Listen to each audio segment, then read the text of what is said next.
ఏమైనా చేయగలవు, కథ మొత్తం మార్చగలవు. ఎక్కడ చూసినా సరే పాడుతున్నాం కదా. సరే, దేవుడు కథ పాజిటివ్గా మారుస్తారంటే ఇంత ఎక్సైట్మెంట్తో పాడుతున్నాం. పాజిటివ్గా మార్చే దేవుడు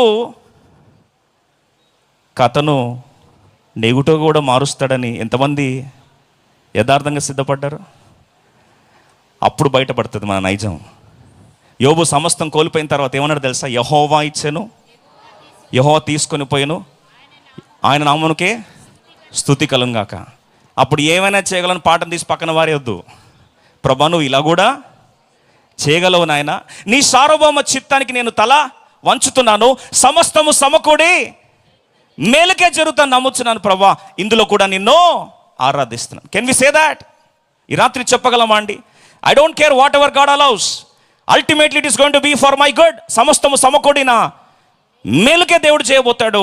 సర్వశక్తుడు దుష్కార్యం చేయుట అసంభవం అని సగర్వంగా మన దేవుని మీద, ఆయన సార్వభౌమత్వం మీద, ఆయన దాక్షిణ్యత్వం మీద, ఆయన మంచితనం మీద, సమస్తము చక్కగా జరిగించే దేవుని మీద విశ్వాసంతో ఈరోజు ఆరాధించగలవా?